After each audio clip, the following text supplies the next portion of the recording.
5번의 죽을 고비를 넘기면서도 한 번도 불의와는 타협하지 않았던 민주인권투사 김대중. 온갖 박해와 시련 속에서도 건국 이후 최초로 평화적인 정권 교체를 이루어낸 위대한 정치인 김대중. 사상 초유의 외환 위기로 국가 부도에 직면한 나라와 국민을 살려내고 대한민국을 세계 10위권 경제 대국으로 발전시킨 경제 대통령 김대중. 햇볕 정책으로 민족 간의 적대감을 녹이고 분단 이후 첫 남북 정상회담을 통해 한반도의 평화의 새 역사를 이룬 민족 통일의 지도자 김대중.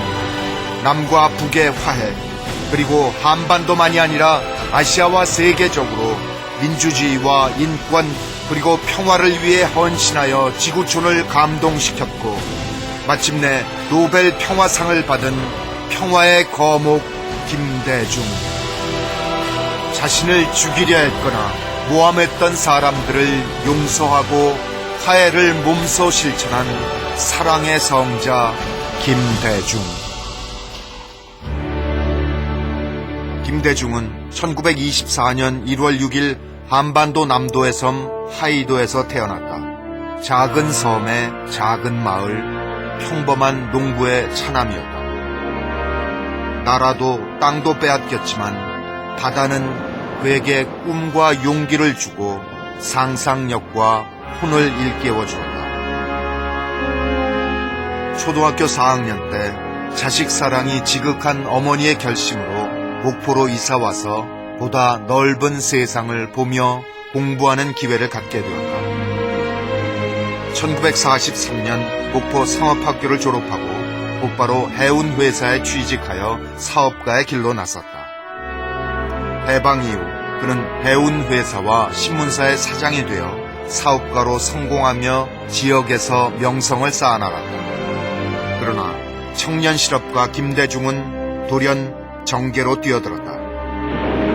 무엇보다 동족 간의 원수가 된 6.25 전쟁의 비참함을 겪으며 통일이 아무리 절박해도 전쟁만은 절대로 안 된다는 생각을 하게 되었다. 또한 이승만 정권의 독재와 타락으로 국민이 당하는 고통이 날로 커져가는 것을 보며 정치인이 되기로 결심하였다.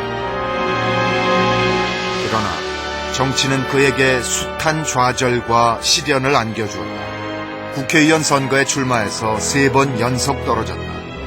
1961년 강원도 인제 보궐선거에서 처음 5대 민의원에 뽑혔지만 당선 3일 만에 5.16 군사 쿠데타가 일어나서 그는 의원 선서조차 하지 못하고 정치적 연금을 당했다. 모든 것이 암울했지만 이 시기에 반려자이자 동지인 이효 여사를 만난 것은 축복이었다. 1963년 목포에서 6대 국회의원에 당선되었다. 그의 의정 활동은 눈부셨다. 국회 도서관을 가장 많이 찾는 의원이었다. 그는 철학과 신념을 가지고 비전과 정책을 제시하는 정치인으로 두각을 나타냈다. 1970년 40대 기수론의 돌풍을 일으키며 김대중은 야당인 신민당 대통령 후보로 선출되었다. 그러나 이듬해 대통령 선거에서 박정희 후보와 겨루어 46%의 득표율에도 불구하고 패하고 말았다. 국내외 언론들은 투표에서 이기고 개표에서 진 선거였다고 했다.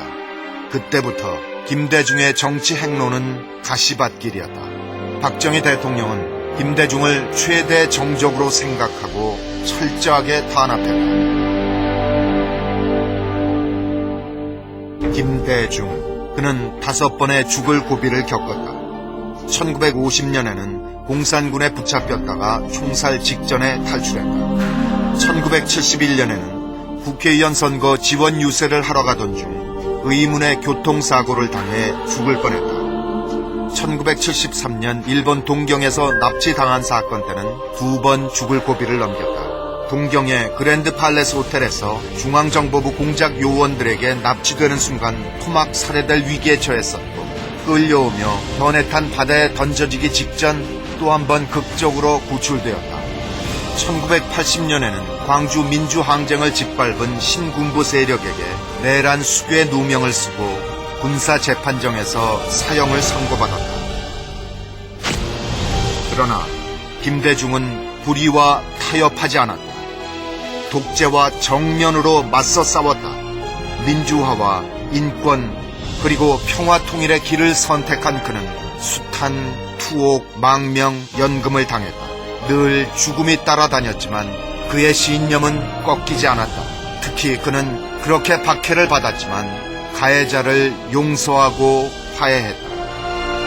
그는 1980년 군사재판에서 사형을 선고받고 나서 아들에게 이런 글을 보냈다. 진정으로 관대하고 강한 사람만이 용서와 사랑을 보여줄 수 있다. 김대중, 그는 용서와 사랑을 실천한 진정한 강자의 삶을 살아왔다. 그는 사랑, 용서, 그리고 화해의 위대한 성인이었다. 13대, 14대 대통령 선거에서 잇따라 떨어졌지만 1997년 김대중은 마침내 대한민국 15대 대통령에 당선되었다. 건국 이후 최초로 평화적 정권 교체를 이루어낸 쾌거였다. 그것은 민주 세력의 승리요 국민의 승리였다. 대통령 김대중은 민주주의와 시장 경제의 병행 발전 그리고 생산적 복지를 국정 목표로 삼고 국민과 나라를 위해 열정적으로 일했다. 취임 이전에 이미 한국은 외환 위기로 국가 부도 사태에 직면해 있었다. 곳간은 텅텅 비어 있었다. 대통령과 정부가 국민의 고통을 먼저 분담하면서 금모으기 운동 등 국민과 함께 외환 위기 극복에 총력을 기울였다. 미국, 독일, 영국, 프랑스, 일본 등 주요 국가들과 해외 투자자들은 김대중 대통령에 대한 신뢰와 금모으기 운동을 하는 대한민국 국민에게 감동을 받아 경제 투자를 획기적으로 확대했다. 김대중 대통령은 금융, 기업, 공공, 노사 4대 분야의 개혁을 통해 대한민국을 새로운 선진국가가 되게 했다. 그리하여 2001년 8월 전문가들의 예상보다 3년을 앞당겨 IMF의 차입금을 전액 상환했다. 이러한 김대중 대통령의 노력으로 대한민국은 세계 10위권 경제 대국으로 도약했다. 김대중 대통령이 이끈 국민의 정부는 민주인권 국가의 기틀을 확고히 하고 과거 권위주의와 군사 독재 정권 하에서 희생된 사람들과 민주화운동 관련자들의 명예회복과 보상에도 앞장섰다. 국가로부터 독립된 국가인권위원회를 설립하여 국민의 권익을 선진국 수준으로 향상시키고 양성평등 실현을 위해 성차별금지법을 제정하고 여성부를 신설하였다. 그리고 청소년과 장애인의 권리와 인권을 보장하고 완전한 사회 참여와 평등 실현을 위해 노력했다. 또한 언론 자유를 보장하고 정부로부터 독립된 방송위원회를 설립하였다. 노동운동과 집회, 시위 및 결사의 자유를 보장했다. 특히 국민 기초생활보장 등 사회 정의와 인권에 근거한 생산적 복지 정책을 적극 추진해서 우리나라를 선진국형 복지국가가 되게 했다. 김대중 대통령은 우리 국민 중 누구도 굶주림에 허덕여서는 안 되고 공부하고 싶은데 학교에 가지 못하거나 아픈데도 병원에 가지 못하는 일은 없어야 한다. 이렇게 강조했다. 김대중 대통령은 또한 21세기 지식정보화 시대를 예견하고 정보화를 적극적으로 추진해서 세계 최선두의 전자정부와 IT 강국을 만들고 21세기 지식기반 경제시대의 세계 인류 경제국가가 되게 했다. 그리고 정보 격차와 교육 기회 불평등으로 인한 양극화와 가난의 대물림을 막기 위해 학교 정보화를 구축하고 전국민 인터넷 교육을 실시했으며 저소득 자녀의 영유아 보육비를 지원하고 중학교까지 무상 의무 교육을 확대했다. 또한 김대중 대통령은 지식정보화 시대 인재 양성을 위해 교육부를 부총리급의 교육인적자원부로 승격시키고 문화의 시대를 맞아 지원은 하되 간섭은 하지 않는다는 문화정책으로 우리 민족의 문화적 자긍심을 높여 창의적 문화예술의 르네상스를 열어 세계적으로 한류 열풍을 일으켰다. 그리고 2002년 월드컵 대회를 성공시켜 대한민국을 전 세계에 자랑스럽게 울려 퍼지게 했다. 특히 김대중 대통령은 화해와 협력의 햇볕 정책을 지속적으로 추진했다. 국내외적으로 굴곡이 있었지만 남과 북의 미움이 조금씩 녹아내리고 신뢰가 쌓여갔다. 이런 화해와 신뢰 속에 2000년 6월 분단 55년 만에 역사적인 남북 정상회담을 하게 됐고, 이를 통해 한반도의 평화 공존, 평화 교류, 평화 통일의 초석이 놓아졌다. 남과 북의 하늘길, 바닷길, 땅길이 열리고 철도가 연결되고 지속적인 이산 가족의 만남과 금강산 관광, 해성공단 건설 등 경제 협력이 이루어지고 장관급 회담과 군사회담도 계속됐다. 이런 김대중 대통령의 햇볕 정책은 한반도를 넘어 동북아와 동아시아 평화 공동체 구현이란 비전을 갖게 했다. 나아가 그의 햇볕 정책은 중동과 세계 각 나라 및 지역의 갈등과 분쟁 해결의 평화적 모델이 되고, 같은 해 12월 김대중 대통령은 대한민국과 아시아의 민주주의와 인권, 남북의 화해와 협력 증진, 그리고 세계 평화를 위해 헌신한 공로로 세계인의 축복 속에 노벨 평화상을 받았다.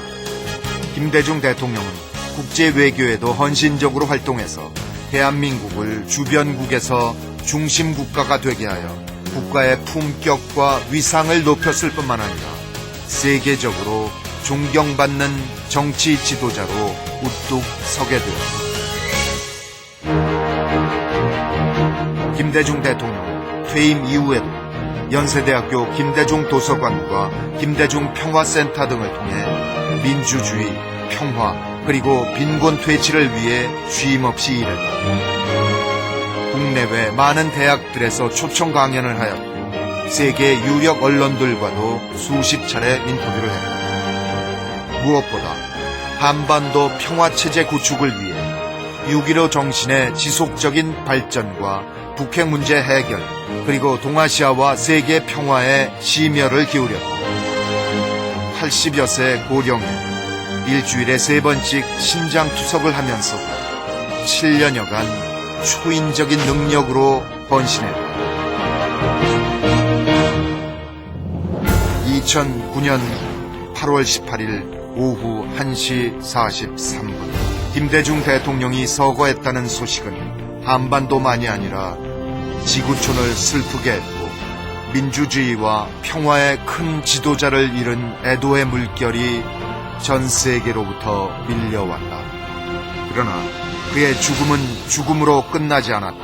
뉴스위크지가 선정한 대로 김대중 대통령은 시대와 국가를 변화시킨 트랜스포머의 한 사람으로, 또한 전 세계인에게 영원히 기억될 존경받는 지도자로서 우리 민족과 인류에게 사랑, 용서, 화해, 평화, 그리고 희망의 구루터기가 되었다. 김대중 대통령은 일생 동안 어떤 고난과 위협 속에서도 흔들리지 않고 국민과 역사를 믿은 신념의 사람이었으며 행동하는 양심으로 사랑과 평화를 실천한 성인이었다. 김대중 대통령은 전 세계인의 애도 속에 국장으로 국립현충원에 안장되었다. 김대중 대통령은 서거하셨지만 그가 이룬 민주주의, 인권, 평화는 우리를 인간답게 하고 그가 삶으로 실천했고 유지로 남긴 행동하는 양심과 용서와 화해, 그리고 사랑과 평화의 정신은 역사에 영원히 살아서 우리 안에 희망으로 존재하고 있다.